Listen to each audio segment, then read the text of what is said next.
I remember thinking he might be underestimating Elizabeth a little bit here. And I think later he did realize that. I think he realized, I underestimated Elizabeth quite a bit. Yeah. One day I just went home to have dinner with my parents. You know, I drove down 25 minutes and I walk in the door and my dad had just gotten off the phone with my grandfather. And he said, "Did you talk to the Wall Street Journal reporter?" And I told him the truth. I said, "Yeah, I did." And my dad was just absolutely furious with me. Oh. He said, like, you know how powerful they are. You know how much money they have. You know who's on their board. You know how scary and intimidating they are. They're going to destroy your life. They know that you're a source and they're going to destroy your life. Okay, so wait, let me back up for just a second. They knew that a story was being worked on and they decided you were the source. Okay. Correct. So after doing some research for, I don't know, some period of time, John finally did reach out to Elizabeth for essentially comment. Oh, right. Okay. And then Theranos went in full-blown attack mode. Right. And this is when we see in the background Elizabeth and Sunny exchanging texts where Sunny says, "I've narrowed it down to 5 people." And Elizabeth said, "It's Tyler." And Sunny said, like, "We're going to nail this motherfucker. Like, taking his legs out one at a time is the best way." Like, all this kind of crazy, like, mafia type talk. Well, like, why did they immediately assume it was you? Yeah. So it was pretty obvious. Oh, okay. in some ways. Like in the HBO documentary, The Inventor, they show like recordings of the Wall Street Journal and their counsel meeting with the Theranos counsel. And in the recording, Theranos counsel says, "The concerns you want to publish are the exact concerns that Tyler Shultz raised in the short period of time that he was here." Oh. So it was, I think, pretty obvious to Theranos. Yeah. Okay. But at the time, I didn't know what they knew. I didn't know how obvious it was. And so I actually told my dad, I was like, "There's no way they actually know that I'm a source." I did my research on this reporter. He had won a Pulitzer Prize. He's not going to just say, "Hey, I spoke to Tyler the other day and he told me X, Y, Z." Right. Like, I know I have more protection than that. Even though they want me to think I don't, I know that I have more protection than that. Like, can I interrupt and say, I feel like they're messing with your head at this point through your grandfather. Definitely. Okay. They're almost like overplaying their hand a little bit. Because they just have a lot more information than I have, and they know that. So I decided I'm just going to call my grandfather, and I called him up, and he just said, "Hey, Tyler, tell me what's going on." And I said, I have no idea. You got to tell me what's going on." And he said, "I've been talking to Elizabeth, and she said that you've been giving trade secrets away to the Wall Street Journal. And Carolyn, you're the lawyer here, so I'm always looking for kind of like an I'm sure what he said, there's some truth to it, but most of it was not true." He said, "Once the Wall Street Journal publishes their reporting, those trade secrets will no longer be defendable. In order to show that they tried to defend their trade secrets, they need you to sign a 1-page non-disclosure agreement. And then if they do publish the trade secrets, as long as they've shown that they've made an attempt to protect them, they still remain trade secret." No, that doesn't sound right to me. My understanding, and I'm not an IP lawyer, is that it's like once the secret's out, it's just not a secret anymore. Like signing a piece of paper is not going to fix that. I can stand corrected here, but like I think that's the whole point of the secret, right? Is like nobody knows. Is that it's a secret? Sauce. It's a secret, right? Yeah. Once you publish the trade secret to Coke, it's not a trade secret anymore. It's too many people know. Like if you publish the Coke recipe and then someone signed an NDA, like how does that unring the bell? I guess their point was we were trying to defend it, but I don't think that. I think that probably helps with like damages and stuff. But it doesn't fix the problem, is the way I understand trade secrets. So what he told to me, like again, not a lawyer, but what he was saying was like, this doesn't really make sense. Like something doesn't sound right here. But the purpose, I guess the purpose of the call was he wanted me to sign this non-disclosure agreement. And he was like, as long as you sign this new NDA, Theranos can say they protected their trade secrets. And then it's like, no harm, no foul. And in that call, I actually didn't comment one way or the other whether I had spoken to the Wall Street Journal or not. I was trying to just mostly listen. Yeah. And toward the end, I just said, okay, I'll sign. I'm happy to sign a 1-page non-disclosure agreement that says I will not disclose trade secrets moving forward. Before I do that, can I just come to your house tonight and talk to you without any lawyers around? I just want to talk to my grandfather. Yeah. And he said, that sounds great. Come on over at 9:00. Charlotte and I are out at a dinner, but we'll be back around 9:30. So come on over. Can I interrupt quickly just because I feel like it was glossed over? Your dad was mad when he got this call. Mm-hmm. Was he not like the maddest he's ever been at you? Yes, by like orders of magnitude, probably. I just want the audience to realize the level of stress on this. Yes, the stress level could not be higher. My dad is generally a very calm, cool, collected person. I think also, not to pat my own back, I think I was a good kid. I didn't get in a lot of trouble when I was a kid. My dad was always strict with us, but he was never angry. I'd never seen my dad angry or that upset in my life. And it just shows you how tense the situation was, because I feel bad for my parents, because it was like, he feels like he just watched his son throw his life away. Oof. And gosh, way to put it. I mean, he was right. And Elizabeth and Sonny and Theranos tried to do the things that he said they were going to do to me. It's amazing he knew. He knew just from having awkward dinners with her and from hearing you talk about her before she was as scary as it all got. He already knew that. Yeah. I mean, I think Elizabeth had, made it clear in the culture that they were building at Theranos to everyone, what they were willing to do to defend their trade secrets and what they were willing to do to people who got in their way. Yeah.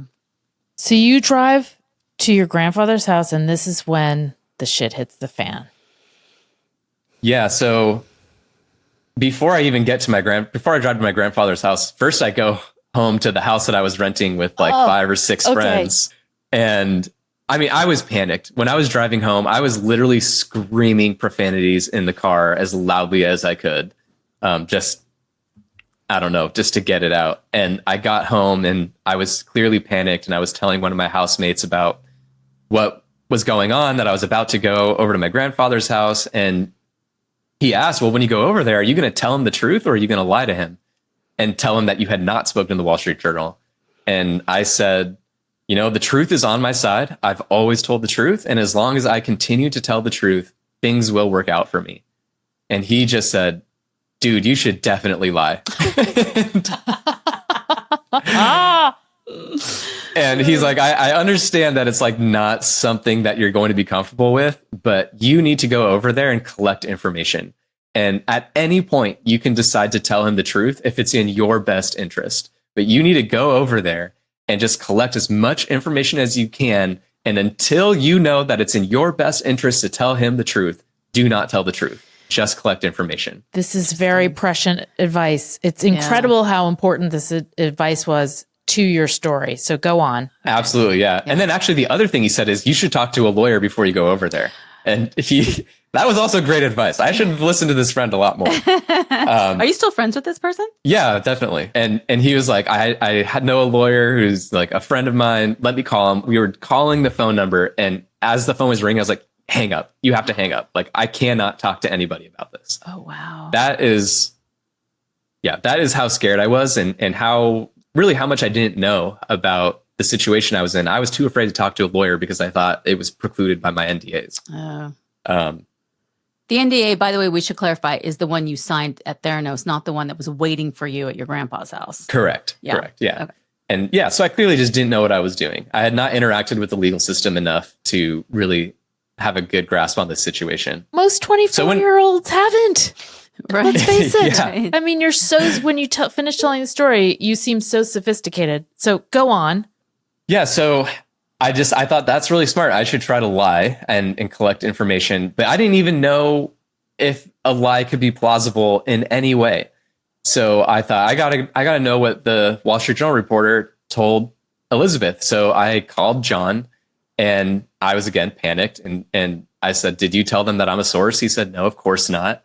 And I just said, he said, "I'll send you every communication I've had with them, because there's very little actually." And I said, I would love to read that. So he forwarded me this email that he sent to Elizabeth, where he just asked her probably 10 or so questions, and there was not really an answer to any of them. And just based on that first email that he had sent them, they had figured out that I was a source. And in reading it, I actually felt very comforted because I felt like there's nothing in here that could exclusively have come from me, except for one number. He wrote that for some of the tests, your coefficient of variation can be as high as 42.9%, like it was for TSH. So it was a very specific piece of information with, 3 significant digits in the number. And I just thought, that is how they figured me out, is that just that one number. But I also thought scientists share data and information all the time. It's completely plausible that I could have calculated that number. And, I included it in my email to Elizabeth, which is why they're able to pick it out so obviously. But I could have also shared it with tons of people. Yeah. So I felt like that is not damning. Yeah. That is not damning at all. So then I felt like, okay, I can lie. So I went over to my grandfather's house and I got there before they actually came home. So I waited outside their house for my grandparents to come home from the party. And I go in, and when they get home, we go in and we discuss, and I kind of reiterate all the old points that I'd already gone over with him. He reiterated all of his own points. He again said that these devices are currently in medevac helicopters. He said that the person who Henry Kissinger says is the smartest person in the world is this surgeon from New York. And that surgeon says that it's revolutionizing the field of surgery. He said that it's currently in operating rooms at UCSF. And I just said, there's no way any of this is true. There's just, I don't know how else to explain it to you. There's flat out no way. And he said, well, whatever the case may be, would you sign a one-page non? Oh, actually, I skipped over an important part. So I obviously said, I have not spoken to the Wall Street Journal. I don't know why they think I have. And he said, Elizabeth told me that the reporter is using complete sentences out of an email that you sent to Elizabeth. And so I knew that was not true because I'd seen them. You'd seen them, yeah. I'd seen it. So I that was nice because I could very confidently say that can't be true. I don't know how that could be true. I didn't share that email with anybody. There's no way that he's using complete sentences. And so again, it was just another instance where I could see Elizabeth like taking a little seedling of a truth and just expanding it. And so ultimately he ended up saying, whatever the case may be, will you just sign this one-page NDA that says you won't disclose trade secrets moving forward? And I said, sure, happy to sign this one-page NDA. And he said, well, there's actually 2 Theranos lawyers here right now. Can I go get them? That is crazy. I was totally blindsided because I was very, very specific and saying, I want to talk to you without any lawyers around. And he had agreed to that. And I also said some other things to him in that conversation that I assumed were private, that, I'm not even saying right now on this podcast, that I absolutely would not have said if I knew that there were boisterous lawyers in the house. By the way, were they hiding, or like could they have overheard the conversation? I guess is my question. It is absolutely plausible that they overheard the conversation. Oh, wow. Okay. I don't know exactly where they were. Okay. But they got there before you? They were there before me, and I got there before my grandparents. Right. Laying that's in wait. Devious. I know. Yeah. So devious. So they were there well ahead of time. Yeah. And then when I came in, there was no mention that they were there. That's shitty. I still look back on that and just think, how bold and crazy is it for Elizabeth to try to pull something like that off, and actually got my grandfather to go along with it.